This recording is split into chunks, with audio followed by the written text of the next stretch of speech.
The Senate will be in order.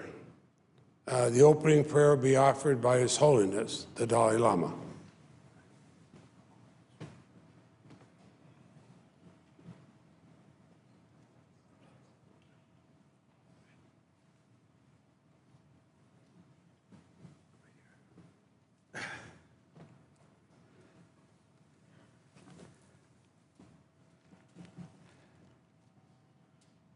Read. Go ahead. It's all yours.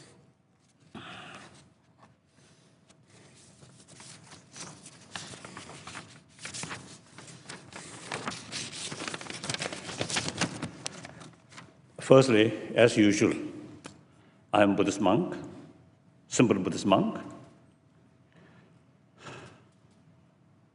So pray to Buddha and all other gods. 관계 투신에서는 다와도 제방에서 담배 춘이 된세에 과담달라 차서로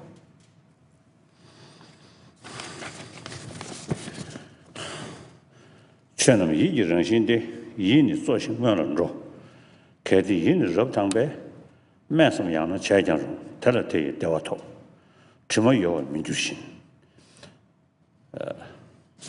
the first sentence I read. Now my broken English, the pronunciation may not be correct. At least not American pronunciation. With our thoughts, we make our world. Our mind is central and precedes our deeds. Speak or act with a pure mind, and happiness will follow you, like a shadow that never leaves. The second sentence, 지진 대신 올리자. 눈은 배시 처음이다. 데려다줘 주어도 이런 데고 군주쇼. May there be joy in the world, with bountiful harvest and spiritual wealth. May every good fortune come to be, and may all our wishes be fulfilled. 지신난가 내봐도 로가 지신 내주고 지시도 안 내주는 로의 동에 싸우셔. This is my favorite prayer.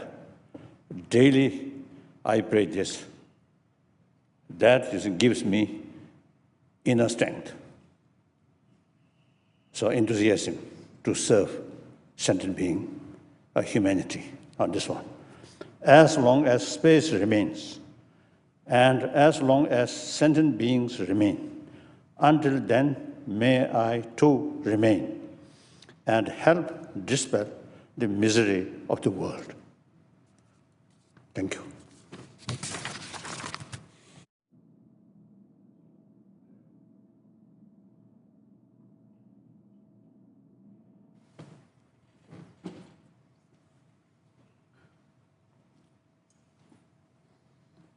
Please join me in the recitation of the Pledge of Allegiance to the flag. I pledge allegiance to the flag of the United States of America and to the republic for which it stands, one nation, under God, indivisible, with liberty and justice for all. Mr. President, The Majority Leader. it's my pleasure to welcome to the United States Senate His Holiness the 14th Dalai Lama. I know I speak for the entire Senate family when I express our gratitude for the prayer held in the Senate and his words of encouragement and his blessing.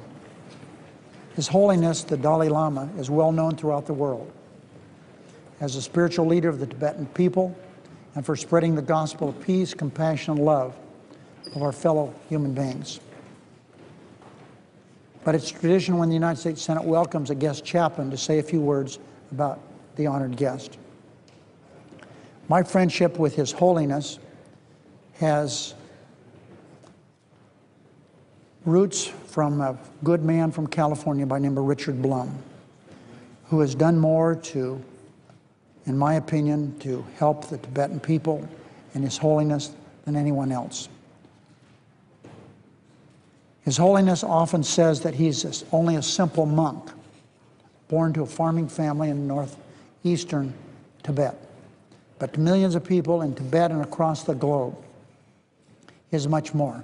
He's a source of hope and inspiration in a world that can sometimes seem very dark. When he was only 2 years old, His Holiness was recognized as reincarnation of the 13th Dalai Lama. 4 years later, when he was just a little boy, he began his monastic education. He studied logic, art, Tibetan culture, and Buddhist philosophy, among many other things. At age 23, he passed his exams with honors and was awarded what we would call, would be an equivalent of a PhD, a doctorate of Buddhist philosophy. For more than half a century, the Dalai Lama has been traveling the world, raising awareness about the concerns of 6 million fellow Tibetans, as he would say, making new friends around the world. In Tibetan Buddhist philosophy, the Dalai Lama, all of them are enlightened beings who have postponed their own nirvana, or liberation from the cycle of reincarnation, in order to serve humanity. This particular enlightened being has chosen to serve humanity by spreading a message of peace. He motivates countless people around the world, people of every faith, to practice compassion toward one another. His Holiness urges us all to be kind, and these are his words, be kind whenever possible. And he says it is always possible. The Dalai Lama's teachings contain lessons for people around the world, and certainly within this chamber. His Holiness also advises us, and this is a quote, the best way to resolve any problem in the human world is for all sides to sit down and talk. End of quote. Pretty simple, but very true. It's advice that those of us fortunate enough to serve our country and our constituents in the Senate should take heart and follow. And the presence of His Holiness in this chamber today inspires me, as I hope it does all of us, to renew our commitment to speak and act with a pure mind, help dispel the misery of the world. Mr. President, I now move to proceed to counter number 309. The clerk will report. Motion to proceed to counter number 309 as 1086, a bill to reauthorize and improve the Child Care and Development Block Grant Act of 1990 and for other purposes. Following my remarks and those of the Republican leader, the Senate will be in a morning business until 10:30, with the Republicans controlling the first half, majority the final half. Following that morning business, the Senate will proceed to executive session. At 11:20, there will be up to 3 roll call votes on executive nominations. Following those votes, there will be 2 hours of debate on the military sexual assault bills. At about 2 p.m., there will be a series of roll call votes in relation to military sexual assaults. We also expect to consider additional executive nominations, which may require votes later today. Mr. President. The senator from Vermont. Mr. President, I ask consent to be able to continue as in morning business for about 3 minutes. Without objection. Mr. President, I feel honored to be a member of the United States Senate and to be President pro tempore. But I can't think of any greater honor than this morning when I was able to introduce to the Senate an old and dear friend, His Holiness the Dalai Lama. Marcel and I have been friends of His Holiness for decades, and we count that as a great treasure. Just as I saw Senator Feinstein earlier on the floor, another longtime friend with her husband of His Holiness. Mr. President, I watched him for so many years, his representation of the Tibetan people. He's joined on the floor by another Buddhist, Senator Hirono of Hawaii, and the gracious comments of Senator Reid reflect how people feel about him. I think of how the faith of his people are moved, and I've told His Holiness this story. When I walked through the streets of Lhasa, Tibet, years ago, and a man holding a small child saw me, pointed to my camera, and held up a picture of His Holiness. He was risking being imprisoned for having that, but he insisted I take this picture. I did. I've given that photograph to His Holiness, and I've told him the story that when we asked the man, why did he risk prison to show the picture of His Holiness, he said, because people have to know. The world have to know the great faith of the Tibetan people. They're longing for the autonomy they deserve to practice their faith.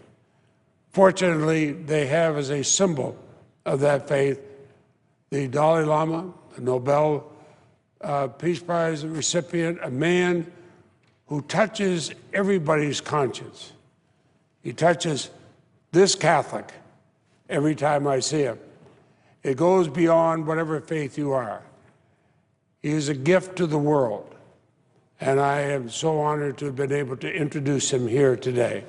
Mr. President, I yield the floor and suggest the absence. Mr. President, no, hold that. Mr. President, I yield the floor. Mr. President, Majority Leader. yeah, Mr. President, with His Holiness here in the Senate chamber, there are a number of senators who would like to say hello to him. And so based on that, I ask that the Senate go into a quorum call until we'll recess subject to the call of the chair. I ask consent to do that. Without objection, recess subject to the call of the chair.